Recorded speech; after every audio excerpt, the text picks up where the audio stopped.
Kickstarting Monday, April 7th, it's the Korea Tour from Notebook on Cities and Culture. 30 to 40 in-depth conversations with cultural creators, internationalists, and observers of the urban scene all over the most fascinating country in Asia today.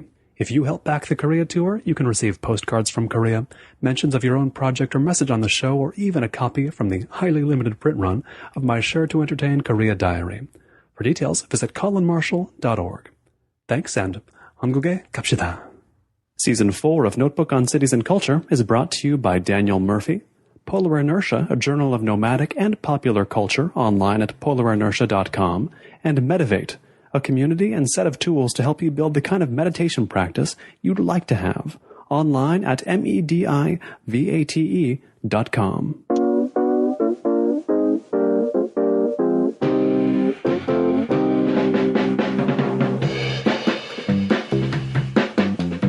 Aside from your work on the built environment, you've written about the English rock group Pulp.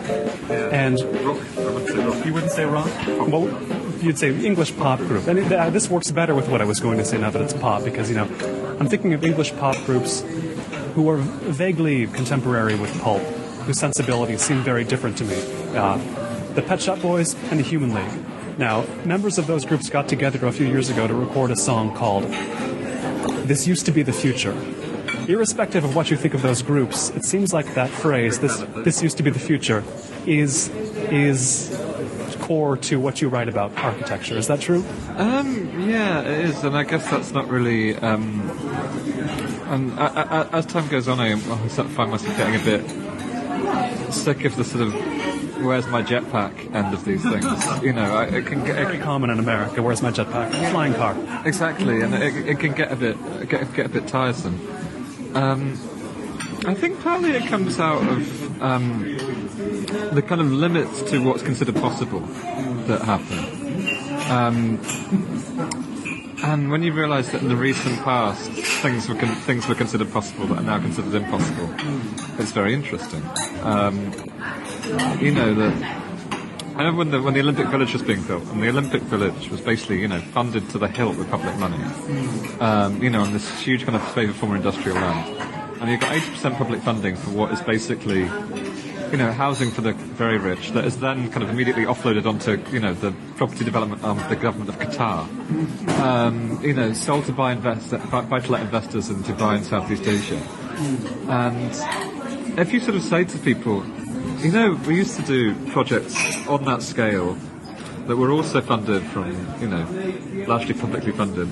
People don't often know that when people are publicly funded, but anyway. We used to do things like this, that were just, basically were very, very low rent housing for everybody. And people look at you like you're mad. It's like, we couldn't possibly do that. No, that's impossible. No. Of course, now you can, it would take a revolution. It was just like, and of course, these were the conformism of their day, actually, that, in the UK, at least until Thatcher, Conservative governments built thousands of council houses, Labour governments built thousands of council houses. It was, they all did it. Yeah, it was a completely kind of unquestioned policy. In general, the kind of,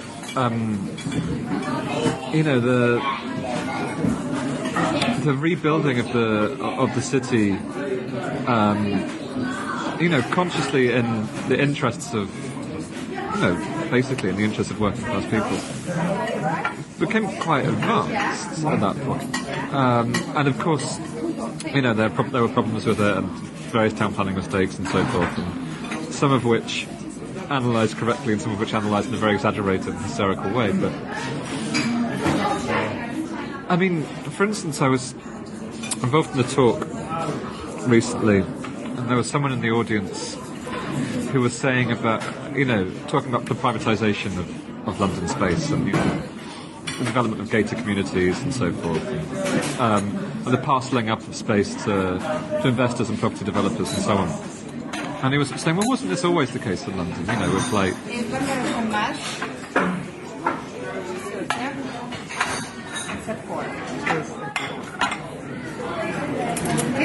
I'll probably just finish my thought before. But yeah, and he was saying that, this was always the case. London was always built by the great estates, the Duke of Bedford's estate, Russell, etc., etc. and you'd then kind of build according to that, and it was private from the start. And in the case of the kind of great squares in Bloomsbury or Mayfair or whatever, they were deeply private, and those squares were there was no public access to them, and in many cases you gate off the entire area anyway. And he had this kind of and it was ever thus. So with the with the implication that we shouldn't give a shit. And of course, it's true. It's true. London did develop like that up until about the 1890s, and from then on, you do get council housing, you get municipal socialism, you get huge amounts of health centres and hospitals get built. That you get comprehensive schools being built. You have the cooperative movement having a major part in the city, and so what we've had in the last 30 years has been this kind of bizarre attempt to go back to the 19th century, or not even the 19th century, but go back to the 18th century, and so in a weird way, then the kind of recent past feels more modern than what's happening now, which is a kind of a weird sort of neo-laissez-faire kind of Victorian Manchester liberalism that is quite unpleasant. This is Notebook on Cities and Culture. I'm Colin Marshall, sitting here in Woolwich, London, speaking with Owen Hatherley, a writer on a subject I've seen called political aesthetics, especially regarding the built environment and the built environment of England and of London. His books include Militant Modernism, A New Kind of Bleak, and A Guide to the New Ruins of Great Britain, as well as, of course, Uncommon, that book on pulp. Do you think it's easier to see politics in the architecture in England than in other countries, in, say, Europe? Hard to say. It depends where, really. I mean,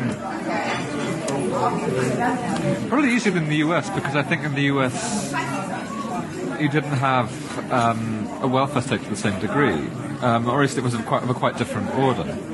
You still don't have a proper public healthcare service. Even after the current reforms, which your insane right wing appear to think is communist. For us, it's not even social democratic. We're just like, what's the problem with you people? That we had this very, very developed welfare state, and of course that happened to coincide with modern architecture. And in many ways, it's almost coincidence. The rise was at the same time for both. Yeah. In other places, that needn't be the temporality, but in here it was. So you had on the one hand this, for want of a better word, progressive politics, based on, trying to kind of raise standards of living and raise education and health and so forth, that went along with this very kind of future-oriented architectural movement. And so the two, dovetail quite nicely. And in the US or in China or other places, the temporality is just completely different. But I think in Europe, East and West, actually, this is basically the temporality. I mean, there's a kind of strange interlude of neoclassicism in Eastern Europe, but other than that, that's basically what happens everywhere. So it's not like it's a necessary link, but it's a factual link. For those who have never seen the kind of buildings you write about, the rise of the welfare state in England and the rise of modern architecture simultaneously produced what?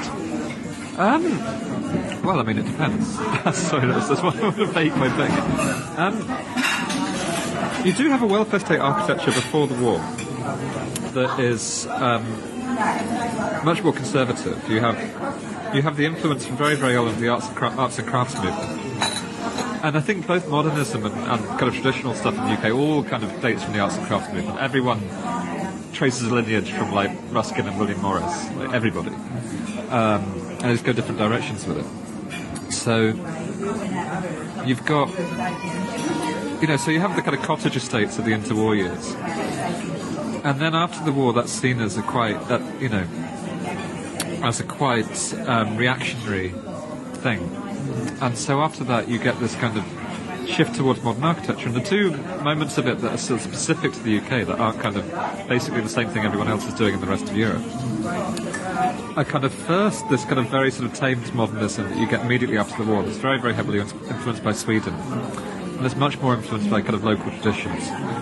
The Festival Hall is sort of the biggest example of this, but also most of the new towns that were built, and the kind of Ebenezer Howard-inspired new towns that were built around London and around Liverpool and around Glasgow. They were, kind of a sort of picturesque modern architecture, kind of integrated quite close to a green space. It was also often done by architects that had affiliations with the small Communist Party of Great Britain, so it was kind of described as people's detailing rather derisively. Raina Bannon writes about this a lot on the New Brutalism. And of course, so the other thing is brutalism.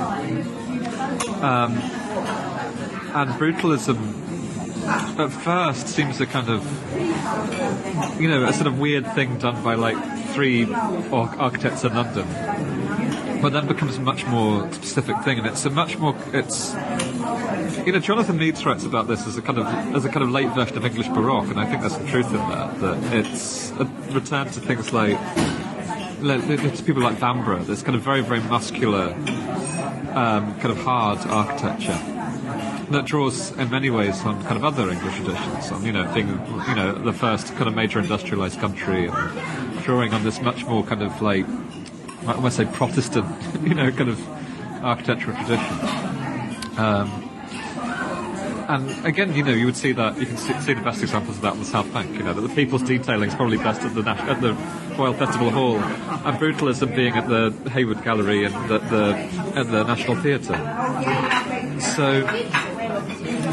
So I think those are the most kind of, and they were the ones that I think people have the most kind of invested in politically. Lots of people involved in brutalism were people from the north of England, people like, Alison and Peter Smithson and James Sterling and so on, who had a certain northernness that they brought to what they did. And they would always kind of use that, mention that as inspiration. But people often forget that the Smithsons were very important in the campaign to preserve the Euston Arch. Because they saw the Euston Arch as like, which from, listeners who don't know, was a sort of Doric arch in front of the Euston railway station in the centre of London. And for them, the Euston Arch was these men from the north, building their monuments themselves in London. And, King's Cross and St Pancras similarly have that quality of like, these sort of industrial wild men of the north kind of, bringing their stuff here and going, right, this is our thing. And they're very, very aggressive architecture.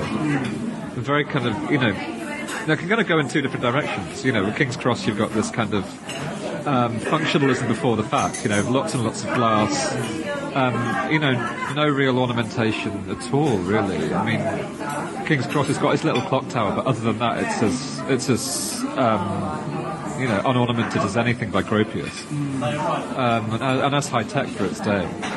And then next to it, you've got St Pancras, this kind of completely over-the-top Gothic parody, which is this kind of like full-on and tasteless in its own way. And then underneath, behind that, this incredibly advanced piece of engineering. And so you've already got this kind of strange kind of, thing about kind of embracing industry or resisting it that's going on. And I think, modernism after the war really kind of taps into that kind of dialectic. And of course the projects happen to be, at that point, pretty much universally social projects. So the Smithsons, they're like 3 big projects, they're very few things they got built. I think the Smithsons are very overrated as architects, actually, but, they're interesting as kind of figures. They do a comprehensive school in Norfolk and Hunstanton, and they're basically ripping off knees. And then they do... a university, then they do Robin Hood Gardens, as this sort of gigantic council estate in very, very kind of raw concrete. And then they do university extension at University of Bath. So, it's that thing of like, they're all kind of publicly funded state projects. In an era when you had, on one hand, the expansion of comprehensive schools, so that people would be in school until they were 16. You had the expansion of public housing, so that people were no longer beholden to landlords and speculators. And then you had the new universities, this huge expansion of university education that happens in the 1960s. And for architects like that, these were just the projects. And actually, it's very interesting that later on in their career, they're doing different stuff. I mean, the only kind of big project they have after that is the Hexham House, this kind of bizarre house for a furniture magnate, because those other projects don't exist anymore. And actually, if they did exist, they probably would have given them to the Smithsons because they were considered to be inept. But you know what I mean? That those projects aren't there. Jim Sterling, designs university buildings, a comprehensive school in Camberwell, council housing in Greenwich, council housing in Preston, and in Runcorn, the last two demolished. And then in the 80s, he's designing, banks and spectacular museums. And funnily enough of him, then there's a stylistic switch when that happens. He then moves towards postmodernism at that exact point, which again is kind of quite neat and symmetrical. That he starts building social projects, and out comes, the pink stone in the cornices and the, broken pediments and so on. So it's very neat. From reading your writing, which is so thoroughly about the built environment of England, I feel like it's given me a lot of reason to learn about places other than London. Because, for example, you read about growing up in Southampton and seeing, you were just talking about some of the northern architects. Tell me, how would you explain the north-south, it's a big question, the north-south divide in England to those who don't know about it? I suspect actually it's similar to the north-south divide in the US, or the kind of, or the sort of Rust Belt, Sun Belt divide. The first part of the UK to industrialise is Manchester and the surrounding towns. And then the kind of, Birmingham, then West Yorkshire, Glasgow. And so they urbanise at an incredible rate. You get towns like Bradford that go from being villages to being cities of, 300,000 people in like 40 years or less. Which I guess isn't that impressive now that you've got, cities in China that go from like 200 to 1 million in the same period. But at that point, this was completely unprecedented. So they're kind of the most sort of urban environments in the UK in a way, apart from London anyway. And the least, it's difficult to. There's kind of very different things pulling at them. Like, there's the famous kind of Nan Anderson thesis about the UK, about the problem with it. They kind of looked at it in the 1960s and went, why are we not like France or Germany? Why are we not like Sweden, etc., etc.? The question is still asked, as I understand it, in certain quarters. Yeah, the question is very much still asked. And it has even more kind of currency now, because I think in many ways, economically and politically, we're much further from now than we were then. But, they kind of meant, why do we not, why has our industry stagnated? Why has education stagnated? Why does it not have the same kind of movements in philosophy and science and so forth? And I think it was over-egged, actually. I think actually in the 50s and 60s it was quite advanced in these things. But anyway.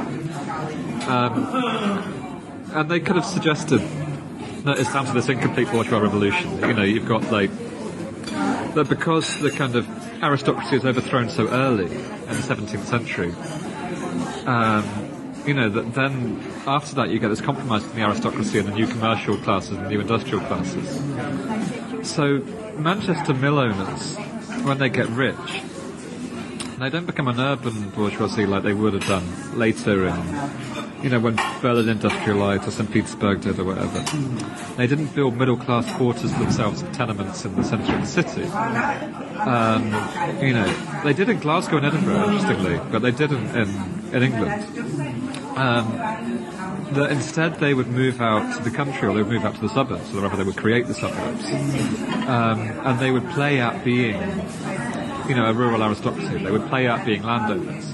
And of course their money had come from industry, but very soon that kind of play acting became a reality, I think. And, that you would put your money into speculative finance rather than into industry. And I think, the reason why the UK kind of ceases to be an industrial power has a lot to do with that.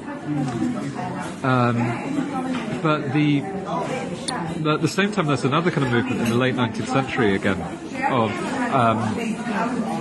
what was called at the time municipal socialism, and so then you get the kind of grand town halls and the grand health centres and the grand public baths and the housing projects and so forth. And so architecture there is on a scale that's not in most of the south of England. In London it's on a scale, in places anyway. But Southerners don't really realise how dramatic the north is. That if you go to Liverpool or Glasgow or Newcastle or the centre of Leeds, the monumentalism is quite impressive. The civic buildings of that era are really quite breathtaking most of the time, and they're done in a kind of, the way that new money usually does. They're not very tasteful. The kind of arbiters of taste of the time didn't approve of them because they broke so many stylistic rules, and so there's that kind of. So architecturally and socially, there's kind of that. But economically, you've got this thing where, you get this decline of industry, and it kind of happens from quite early on, from the interwar years and so on. And that kind of really accelerates in the 70s and 80s, when with neoliberalism in the UK, it's decided to basically let them go to the war and just let things go bust. And in some cases, like with mining, industries which are quite profitable are kind of deliberately destroyed as a way of breaking trade union power. So, and London, on the other hand, always had, apart from where we are now, apart from actually in Woolwich, was always a city of, financial power and trading power and so forth, rather than industrial power. So, London finds other ways of making money, and the North doesn't. And the North now, I guess, be very broadly conceived. There's a kind of, someone did a kind of, the geographer Danny Dorling did a kind of redrawing of the North-South divide. So the North now encompasses like the whole of Wales, most of the Midlands. You have this kind of South-East, which is very, very integrated in the world market, and very, very, based on things like kind of finance and services, and also based on, what industry there is, what high-tech industry there is. It's based very much in the South-East, and kind of, in very nondescript towns, like places like Reading or Basingstoke, is where there is industry. So even when there's industry, it's not in the north anymore. So those places have been left to rot to a very large degree, and there was an attempt under the last government to reverse that to some degree, and the current government couldn't carry it down. So they're very much kind of left to flats, really.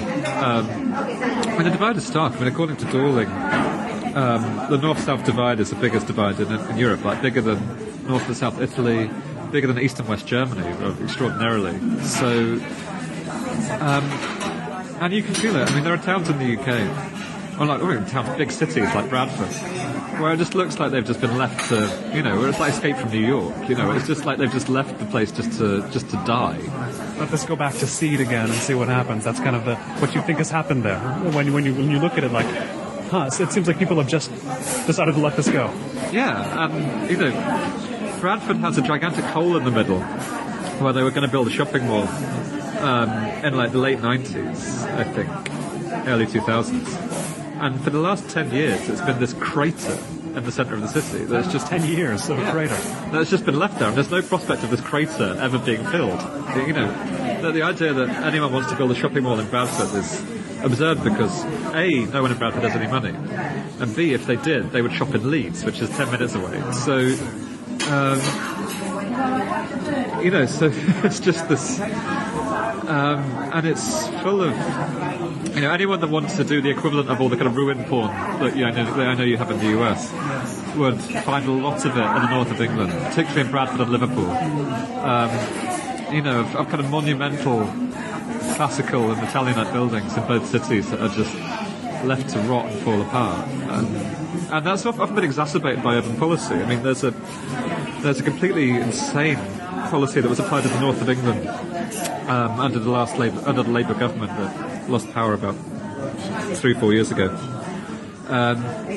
called Pathfinder, which basically entails kind of buying up and kind of evicting the inhabitants of areas of Victorian and sometimes modern housing in the north, to then kind of clear them and replace them with a different social mix, as they would call it, rather euphemistically, so that you would have, kind of flats and houses for middle-class people in these very monolithically working-class areas. And of course, in most cases, nobody wanted to live in those, apart from people that already lived there, who were, didn't particularly want their place to, look like a war zone. That it didn't really work on its own terms. The middle classes didn't move there. So you can walk around lots of the kind of inner city areas of Liverpool or Salford or Gateshead or a lot of other big cities. And you'll just find street after street of derelict houses. And of course people would assume, if they don't really know the territory, would assume that this is because of depopulation, and it is to a degree, and that some of these houses would have been derelict before. But what they did is basically exacerbate the problem. It's basically kind of take street after street after street, buy them up to demolish them, and sell them to developers. And of course, the developers weren't particularly interested, because why would they? And the result is that the cities look worse than they would otherwise. They look actually worse than they are.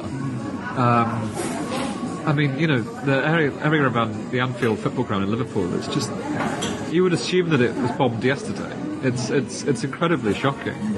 The funny thing is, it's not just a story of industrial decline. It's always a story of industrial decline plus kind of like, these sort of failed policies to kind of generate money out of speculation instead. Because the idea is, well, what can you get money out of in the UK? And the thing that's been the money spinner here is the property market. And one of the reasons why I write about housing so often is because it's, in many ways, the political issue here. Like, surveys in London just repeatedly show that the thing that people worry about in London, isn't immigration, isn't terrorism, isn't any of these things that we're supposed to worry about according to the press.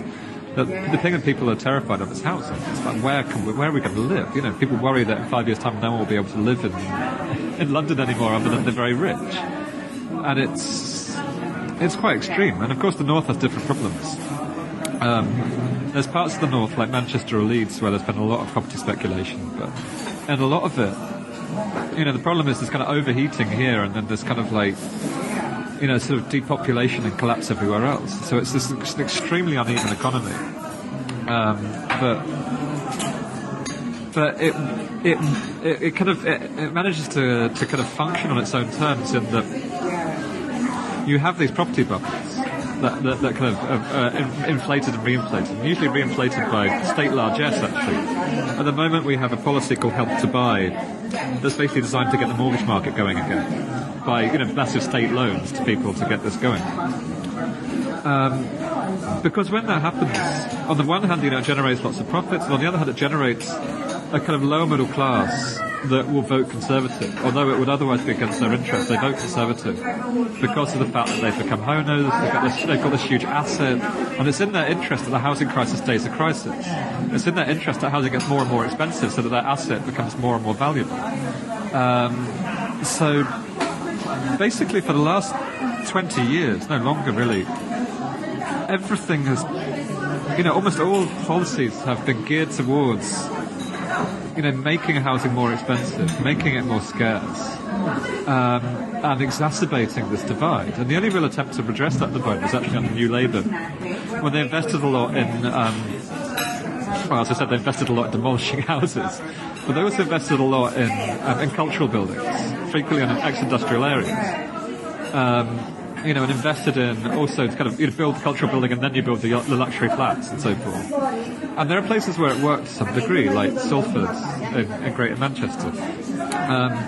But for the most part, it just resulted in lots of kind of empty blocks of flats, and then kind of spectacular art galleries by fancy architects that, in many cases, were.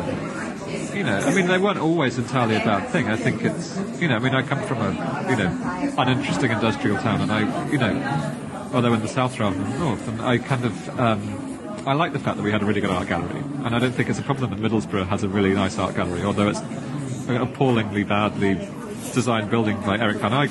But, it's, I think in principle that was a good idea, but it always came along with this alibi of kind of like, we will build the gallery and then we will build the luxury flats, and the condos will come, and it kind of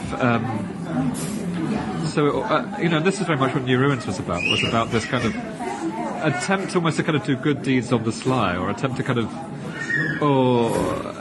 of pay for good deeds via creating the things that made the good deeds pointless in a way. By kind of trying to create, things like a property market in places that didn't have it. By trying to create gentrification in places that didn't have it. And I think in some cities that had a major effect. The scale of like cleansing of people from areas of of Liverpool and Sheffield and Manchester was on a, it was ugly. I mean, it wasn't on the scale of London, but there was still a lot of gentrification in those cities, and a lot of public housing was demolished. And it had the result, of course, the intended result of house prices getting higher, of there being a larger social waiting list. The waiting list for public housing just kind of increased everywhere in the UK. And that's now about 5 million people on that waiting list. And of course, no public housing being built. Very little social housing, like housing associations, kind of charitable housing associations, got to build a little bit, and even they're not building anymore. So it's an engineered crisis in a way. I mean, of course, these things are always engineered, but it's striking just how much all these kind of all these governmental decisions have kind of led to this. That the invisible hand has been constantly kind of invisibly led along in certain directions. So. And architecturally, the result, I think there's always a slight kind of shamefacedness that, the thing that I found depressing about lots of the new architecture in the north of England was that it was very ashamed of being in the north of England. It was kind of like, let's have the Bilbao effect, let's make it look more like Barcelona or whatever, and which I always thought was rather a shame because, lots of kind of, 19th century architecture and modern architecture in the north of England is really, really interesting. Manchester and Liverpool and Leeds and especially Sheffield, had really, really interesting modern architects. And the things that would always get erased to create these new projects would always be that last generation of modernism. And I think those architects are much more interested in the site, much more interested in where they were, in their kind of region, the way they were kind of built into the site. Like if you look at the modern architecture in Sheffield, it was almost always kind of making use of the hills. In the north of England is very hilly, so you can ignore that, like architects do now, and just kind of flatten everything out. Could you create a sort of datum line and then kind of build on top, or you can do what the architects were doing there in the 60s, which is kind of creating compositions on the hillsides, which was very, very interesting. And similar stuff in Scotland, which is things like the new towns out there like Cumbernauld were very regionalist in lots of ways. It was a very regionalist kind of modern architecture. Kind of hilltop compositions and citadels and so on. Very integrated with the landscape. And here it was just much more... I don't like to use the word globalisation because, I'm in favour of some version of it. It's not necessarily on capitalist terms. But it's very globalised in that sense of just kind of the flattening out of everything. And kind of what we're going to do, let's get in Raphael Vinoli. No, let's not get in Raphael Vinoli. Please, let's not get in Raphael Vinoli. And there's very few architects who are interested in site in that way. I mean, David Chipperfield was a rare exception. I remember going to his art gallery in Wakefield, and it was so nice that he'd obviously thought, okay, this is on a canal, surrounded by factories, and it wasn't like he'd done that kind of horrible Pomo thing of going, that means I must design it to look like a red brick factory, so it's in keeping. But, it felt very, very much of a piece of its site. It was such a relief. I'm like, oh, thank God, someone's actually noticed where they are. And it's rare. Now, tell me, when you were growing up in the South, what did you see in the built environment around you that got you interested in the way things were built there, the way they reflected politics there? Well, I mean, the thing with Southampton, which I can bang on about for ages, so I'll try and keep it brief because there's no reason why anyone else in the world should care. Is that it has kind of two moments really that are important. One of which is that it's a medieval city. And so it has, quite a complete medieval wall and so on. But also it was extremely heavily bombed in 1940. So the city centre and lots of the kind of inner city, the kind of working class districts where dockers lived and people working in the shipyards lived and so forth, had to be completely reconstructed after the war. So you have a lot of modern architecture. So the fun thing about Southampton is that you've got juxtapositions everywhere. You've got medieval walls next to tower blocks, which is really quite exciting. And I put down what got me interested in architecture. It's probably that. It's probably that combination. I think that's the gist of it. And I was talking with Jonathan Meads, whom we've mentioned earlier. He was on a previous episode of this show, and I asked him what I missed out on by never seeing the Tricorn Centre in Portsmouth, which is, as I understand it, near Southampton. Never been down there, but I'll ask you the same question. What have I missed by never seeing that building?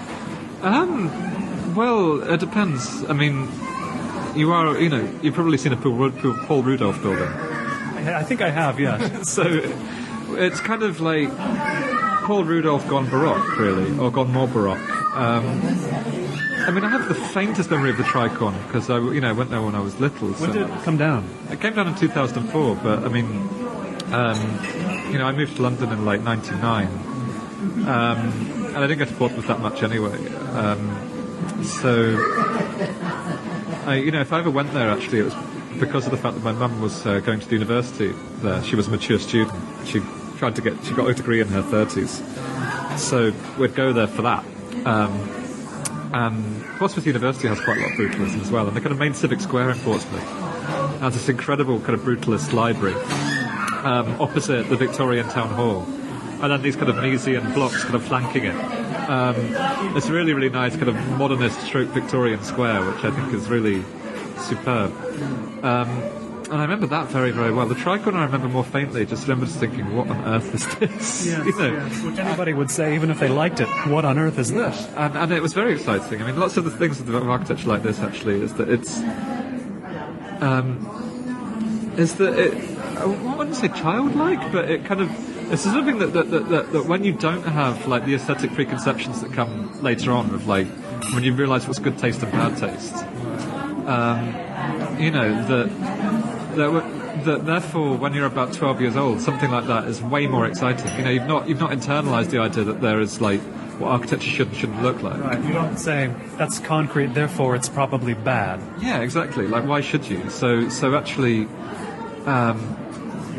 it was exciting stuff, and it's also exciting on the level of, like, it suggests exploration. Like, the Tricorn was like a kind of, like, weird little kind of city all on itself, full of kind of weird pathways and ramps and multiple levels that were just kind of, very,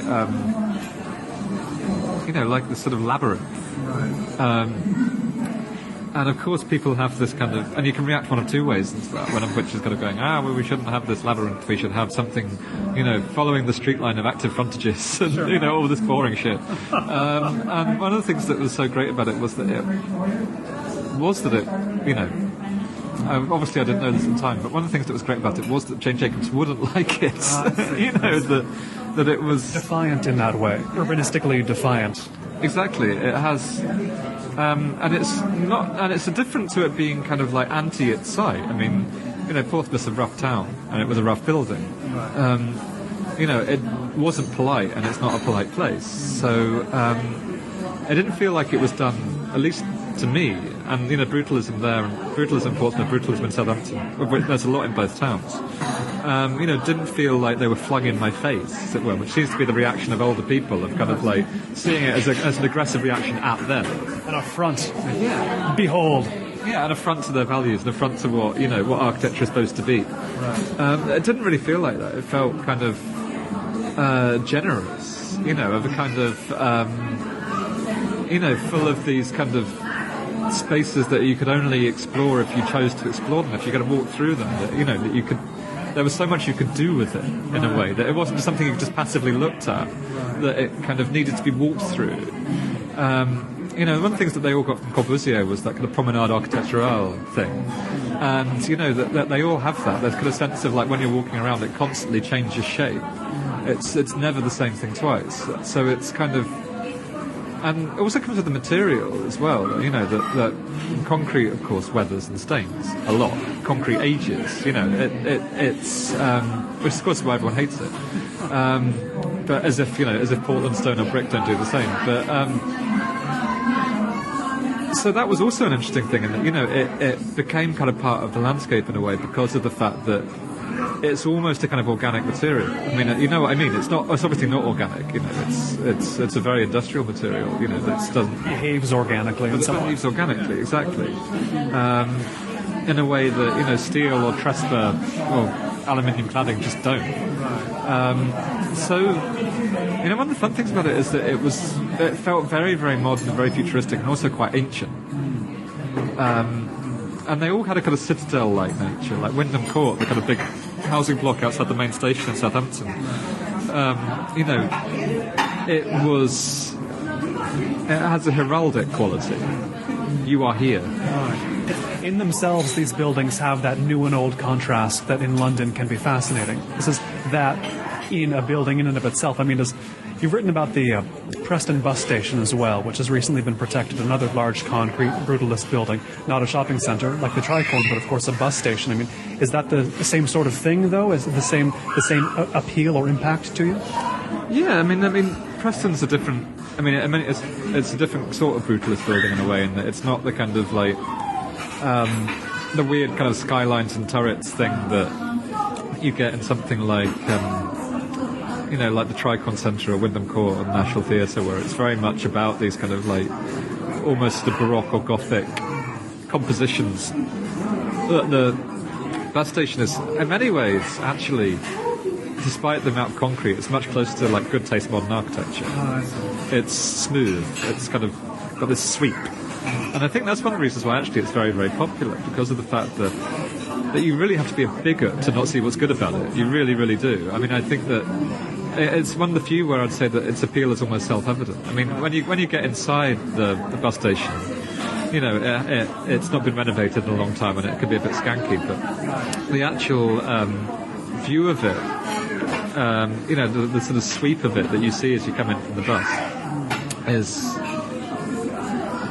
just sort of overwhelmingly kind of smooth and powerful and sort of driving, that you kind of that it's not hard to like a lot of the others are, and again there's the thing of like in that kind of square in Portsmouth I was talking about, that you go to that bit of Preston and you've got very close to each other, you've got this kind of composition of the Victorian civic buildings, including the Harris Museum and Library, which is a fantastic kind of very, very late kind of neo-Greek temple, basically. And then in the 1970s you have the bus station and the Guildhall in a very kind of James Sterling influenced style by RMJM. And that this town, which has built nothing of any worth or note for like the last 40 years, thought enough of itself to build these things. And that's the thing that I think is so inspiring about them, is that sense that, that provincial cities weren't, how to put it, the provincial cities weren't parochial. That they actually, in terms of their architecture, were very kind of outward-looking and proud and so forth. And in many forward-looking as well. Forward-looking. And in many ways, this is one of the things that New Labour was sort of trying to do in the north. Not always successfully, I don't think. With exceptions, the Newcastle and Gateshead quayside, I think, architecturally at least, was very, very well done, and genuinely kind of complement and intensify the things that were already there, the new buildings did. But mostly something came in there of kind of like, that it wasn't just, we're outward looking and international and we're bringing these people in. It had a much more kind of like, we're bringing these people in to sort out this miserable place. It always had that kind of second proviso that I don't think was there in something like Preston Bus Station. I see, yes. Preston Bus Station was designed by people that lived in Preston. And architecturally it was very international, that it was, it would have been impossible without the example of Paul Rudolph, for one.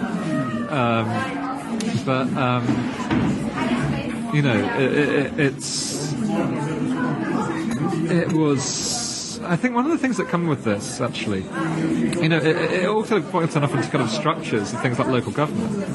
That every city in the UK had a city architect and a city architect's department. And I don't know to what extent this is true in the US. It must have been at some point. But so, you would have an architect's department everywhere, working on things like bus stations and town halls and council housing and health centres and libraries and schools. All for the city they were in. Sorry? All for the city they were in. All for the city they were in. And in a lot of cases, London, Sheffield, Manchester. Some really, really interesting work was done because of that. Because, Southampton, for instance, the city architect was a guy called Leon Berger, who moved from Liverpool. And, did excellent work and got in a lot of outside architects like Lyons Israel Ellis and Eric Lyons to design buildings in the city, but, on his behest, of kind of, this is where you'll do it and this is how you'll do it, and so forth. And in some cases, this, like a lot of things in local government at the time, lent itself to corruption. Famously, the city architect in Birmingham was receiving backhanders. There was an architect in Leeds, John Paulson, who was at the centre of a corruption scandal. So it wasn't always good, but I think it was, when it was good, which I think it was more often than not, it happened because of the fact that you had people living and working in the city they were in. Nowadays, if you want a city plan, you go to Allies and Morrison. And Allies and Morrison seem to do 500 plans a week, for everywhere from, the suburbs of Singapore to Strathclyde. And, it's just like... Churning them out. Yeah, they churn them out. And at that point, you had, I think, almost as the guarantee of conscientiousness, apart from, the risk that they would take backhanders like they did in Birmingham and Leeds and Newcastle. But for them, that you had, almost a kind of guarantee that there would be, you would be working with and in this town. Right. It wouldn't be, you would descend upon the town and wave your wand of regeneration, and then a shiny building would ensue, with wonky pilotis and titanium cladding and so forth. And I think that's one of the biggest losses, and that's a consequence of something political, not the other way around. That local authorities had to, it was things like compulsory tendering. There was later a thing called best value, where basically, you had to basically do things to the lowest bidder. That everything had to be kind of. It was almost kind of legally enshrined that things would be the lowest common denominator. Got to get the best value. Yeah, exactly. And it's not the best value to have like 20 salaried architects working for the council. It's much more best value if you get Allies and Morrison to do you a master plan, and if you get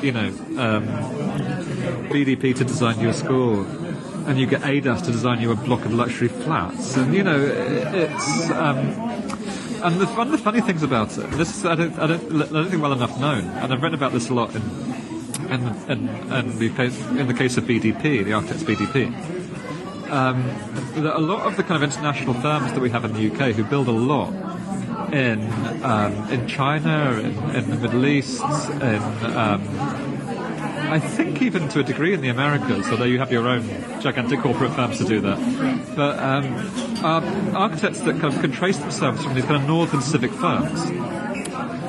BDP being based out of Preston, RMJM, being based out of Edinburgh and building a lot in the north of England and Scotland.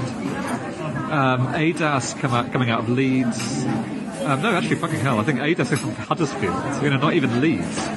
Huddersfield. They've gone from like being one of the biggest firms in the world from Huddersfield. So, and I think partly because they had this record of being interdisciplinary from the fact that they'd made their name working for local authorities, so that they had a certain pragmatism and a certain ability to kind of to do things in-house, like BDP. That had in-house engineers rather than having to hire engineers, so you could have them as one package. And all these things they'd learnt as a way of working with the government bureaucracies of the UK, that actually stood them in really good stead to then kind of conquer the world. And I think a lot of the kind of, and it's true of a lot of Europe actually, that a lot of things that look like very successful kind of late capitalist entities kind of made their money on social democracy in lots of ways, and then kind of spread out from that. It's kind of like like with the military-industrial complex in the US, of kind of all of these very, very publicly funded things. Then kind of being able to go on from there and eat other companies and eat other countries and so forth. So humble origins, but there you have it. Finally, tell me, you've been working on a book on Eastern Europe.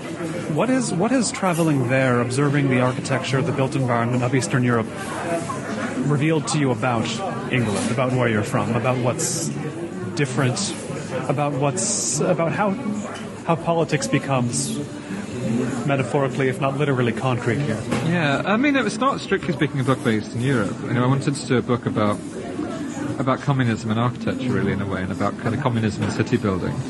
My partner, who's a Polish writer, Agata Pezik, is has a flat out there, so I go there a lot.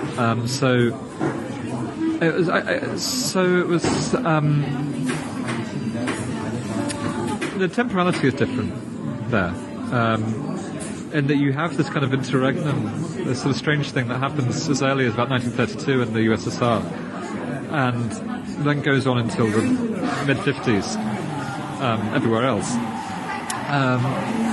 of a particularly strange form of kind of, not even neoclassicism, but kind of neo-eclecticism. And it also becomes very big in China.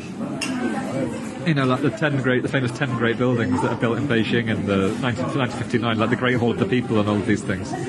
The Shanghai Exhibition Centre and all of these things are very much part of a peculiar sort of international style that happens then. And like modernism in Western Europe at that point, it's an architecture of social projects a lot of the time. Rather than in a Royal Festival Hall, you have, the Palace of Culture and Science, which really is a palace, you have things like the Moscow Metro, where you have this extraordinary kind of opulent, eclectic architecture built just for the purposes of an underground railway. So one of the first things is that you have this thing that happens absolutely nowhere else, of a very, very luxurious, very, very kind of very, very eclectic architecture comes in. And very much at the era of the system that is most oppressive, by the way. I mean, the era when it's most, when it's least modernist is when it's most Stalinist. And I always think that's funny, that people, the era when they were building, real streets with real materials, using real stone and real brick with real classical details, etc., etc., was the era of Stalin. And it was after that, when Stalin died, and Khrushchev and people like Gomulka and Tito and so on start kind of moving away from Stalinism, is the era when they go back to modernism. And it's funny when you see people describing modern architecture as Stalinist, because it's just that was the time it wasn't modernist, was when it was Stalinist. Precisely. And that's not for want of trying. Much like Mies, really wants to work for Hitler, but Hitler wasn't interested. I think the Soviet architects would have loved to have designed, modernist palaces of culture, but were by and large not allowed to. They did that under the previous much more liberal regimes of Lenin and Bukharin. So it's so there's this whole other history. I found this when I was in China, that that the kind of periodization I had of architecture, which basically kind of went, kind of modernism and social democracy followed by neoliberalism and postmodernism, didn't work there at all, because modern architecture before the war in Shanghai and the other treaty ports was this kind of luxurious, kind of American-influenced thing, kind of American skyscraper style and Art Deco and so forth. And that when you have a social architecture under Mao, it's either kind of these opulent, kind of Stalinist public buildings, or very, very straightforward traditional housing. Modern architecture comes in there as postmodernism already. And it's not the same in Eastern Europe, because then modern architecture kind of starts, from about 1954, it starts where it left off in 1932. Like everywhere in Eastern Europe, particularly the Soviet Union and Poland and Czechoslovakia and Hungary, had a very developed modern architecture in the 20s, either as part of a social democratic regime in Czechoslovakia or East Germany, or as part of a kind of much more right-wing regime in Hungary or Poland. They still had this kind of very, very developed modern architecture, and they had their representatives of the CIAM. They had people like Farkas Molnar and Helena and Simon Circus and so on, Carol Tiger and all these sorts of people, Havlicek and Honzik. And then these people are all having to design socialist realism for 15 years, then come back and do modernism again. So they kind of reopen the whole thing, and from then on, a similar thing happens. But I think the big difference there is that the Industrial Revolution happens in Eastern Europe and happens in China after World War II. Again, apart from the Czechs and the Germans, that this is the era when they industrialise and when they urbanize. So because of that, you have the same kind of housing problem that you had when you industrialised in the UK and the US. And at that point, in the UK and US, we just built slums, in Europe, in the Ruhr area or in Liège or in Manchester or I imagine in Pittsburgh, slums were built. And of course, being, socialists, they didn't want to build slums. But they had the same thing of like, how do we house, this gigantic increase in the urban population this quickly? Like Poland, for instance, was about 20% urban in 1945, maybe less, about 15% urban in 1945, to about 70 or 80% in 1989. Almost all of which is accommodated in prefabricated apartment blocks. And the reason why modern architecture looks so sort of terrifyingly monolithic out there, which it does, is because of this kind of need to house this amount of people this quickly. Which is a problem to solve, get these towers up. Exactly, get these towers up, and it's exactly the same now in China. Under the disgraced Beaux-Arts kind of neo-Maoist regime in, what was it? Where was he? In Chongqing. And his kind of urban regime in Chongqing. That they built huge quantities of council housing. In the last, we're talking about the last 10 years, built an enormous council housing program. And it just blocks. I was looking it up just out of curiosity, because what do Maoists build today? Let's have a look. And they build like they built in Eastern Europe in the 70s. They build block after block after block after block with prefabricated materials. The difference is that in Poland it would have been 12 stories, and in Chongqing it's 40. Right. But other than that, it's basically the same thing. And it's to do with that question of urgency. And I guess, so they have a lot of kind of small projects that are very interesting. But the big projects are generally not.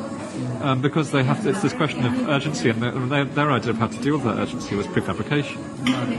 As it was everywhere, really, but over there they used to do it on such a huge scale. The only impact it can have is size, nothing about the aesthetics. Exactly. But you do get in the 70s an attempt to kind of okay, well, we've got to build this really quickly. We've got to build it with the prefab components because we've got to get it built ASAP. Because people are living we're living in incredibly overcrowded conditions. In Yugoslavia, lots of people were living in shanty towns. There was a thing of okay, we have to get this up, but we don't want it to look horrible. And so you start to have something quite interesting, which people are trying to do almost prefab expressionism. Like there's a estate in Katowice, which is a sort of steel town, a sort of coal and steel town in the south of Poland, which Agata told me about. Which I think was called, what do they call it? It's the corns, because of the fact that they kind of tried to use modules, but the modules were curved. And so the result is that you have these kind of buildings that look like corn on the cob, that these kind of strange intersecting circles. Of kind of okay, we have to do towers, and we have to do them quick, and we have to do them prefab, but let's not make them just rectangular. And so you get some intriguing stuff because of that, actually. In East Germany in the 80s, they built a lot that was kind of prefab historicism. And in East Germany, they actually got quite into, very late East Germany, just before the wall came down. They got very into almost kind of Jane Jacobs style of kind of building conventional street blocks, or building 4-story tenements with shops on the ground floor. In the traditional Berlin style of the late 19th century, but with panels, with concrete panels. So the kind of the interesting thing there is, in many ways, that the industrialization of housing was so advanced. And of course, the one thing that's famous about the communist economies was that they weren't very good at mass production. So the quality of the concrete panels are often quite shoddy. So there's been lots of EU money kind of poured into kind of recladding them and now you can't tell that they're all made out of concrete panels, actually, because they have this kind of styrofoam insulation that's then given like painted render on top. Which actually means that they kind of look very different now. They're very kind of, in Warsaw, for instance, where they, did basically spend their kind of EU grants on sorting this stuff out. Suddenly, areas that were just grey on grey on grey are now kind of like lime green and orange, and it's very... It's a change, I guess. It's a change. It's quite a dramatic change. But the interest really was, the interest of both, and why kind of like Eastern Europe and China. And I would have written more about China if I could. And I also wrote a lot about it, in there about Vienna, because Vienna had a kind of Marxist government in the 20s and 30s that wasn't Bolshevik, as it were, but was still very, very left-wing, and much more left-wing than social democracy or labourism. And this whole thing of like, what do you do if you get rid of all the things that even in that era determine what gets built? So what happens if you nationalise all the land? What do you do of a city if you no longer have rentiers, if you no longer have property owners? What can you do? Does it end up being different? And I think I've only written a draft of it, but I don't think I really answered the question. But that was the kind of motivating thing of like, if you got rid of all of this stuff, which now seems to be so pernicious, can you do anything different? And of course, then you're probably getting lots of trouble because it's not a body counting book, and it's kind of, it's very difficult to write about the era without having to kind of go, yes, I know these things were very bad. Having to kind of append a thing at the start. Disclaimer, this was bad. Yeah, disclaimer that I know about the Gulag, but bear with me. Right. But yeah, most of the stuff is, after 56, the regime's liberalised quite a lot. Something which is often forgotten, actually. I think a lot of people just think it was kind of, gulags and torture chambers for the whole, from 1917 to 1989. And of course it wasn't. But there was a lot of back and forth. There were lots of kind of moments of reform and then counter-reform. And there was a lot more room for experiment than people tend to think, actually. And I think and you get a lot of coffee table books now. Of like Frederick Schaubin's book on communist architecture in the USSR. And they're always a bit baffled. They're always a bit kind of like, wow, they actually built nice buildings. How about that? Yeah, what the hell? I thought it was just concrete panels, and and they're a bit confused by it. It prompts a certain reevaluation. It does. But it's kind of different in that over there people do feel the loss, as they do in Britain. People do feel the loss of the welfare state that they have. They do. People do like having nearly free housing and pensions, and and fixed prices for meat and food and so forth, and free healthcare. People, it's not as if people felt these as an oppression. Of course, that's absurd. I think a lot of Hayekians would probably like to think that people felt oppressed by this stuff, but they really didn't. But on the other hand, while here when people talk about the status bureaucracy and so on, it's basically over the top nonsense. There it's true. There they really did have, free healthcare, nearly free housing, and secure jobs and fixed prices for food and full employment, and the secret police, and a Russian colonial regime, and and no democracy, and so on and so forth. So the whole package. Yeah, they had the whole package. So there it's much more difficult to kind of, to kind of hark back to it, because you are harking back to stuff that people are very glad to be rid of. Although there's a lot more nostalgia towards it than people often think. There are still like big communist parties that get quite a big share of the vote in Russia and Ukraine and Czech Republic and so on. And, so it's not black and white, but people have very, very good reason to be distrustful of that era, in a way that here I think is often rather exaggerated. I've been speaking here in Woolwich, London, with Owen Hatherley, author of Militant Modernism, A New Kind of Bleak, A Guide to the New Ruins of Great Britain, with more coming soon. Owen, thanks so much for taking the time. Cheers, thank you. This has been Notebook on Cities and Culture. I've been Colin Marshall. You can keep up with the cultural creators, internationalists, and observers of the urban scene on the show at colinmarshall.org. Thanks. Special thanks to everyone who backed Season 4 on Kickstarter, including Joel Neville Anderson, Daniel Levin Becker, Paige Calvert, Commander Manvark, Jonathan Crow, John Cunningham, David Dawes, James DeVito, Tim Dobbs, Paul Doyle, Jake Elliott, Kevin Emmett, Lawrence English, Jonathan Filbert, Andrew Philippone Jr., Michael Fransky, John French, Themistocles Eucrucius, Will Graham, Umberto Grant, Samuel Hansen, David Hayes, Jeff Hillenbrand, Mark Hines, Andrew Johnstone, Tadeusz Andrzej Kadlubowski, Peter Kavanagh, Ted Kane, Andy Cooney, Evan Landman, Alfred Lee, James Maloney, Sean McDonald, Alberto Bruzos Moro, Jason Miller, Rob Montz, Daniel Murphy, Richard Nash, Aidan Nullman, Patrick O'Flaherty, Danny Olson, Michael O'Regan, Ian Blosker, Christopher Porter, MJ Pritchett, Piers Rippey, Rob Schultz, Todd Shimoda, Cam Smith, Deborah Smith, Adam Sutherland, Maureen Kincaid Speller, Anna Traher, Thomas Interberger, Matt Warren, Nick Weigelt, Dion Wolf, Cynthia Yang, and Wayne Wright.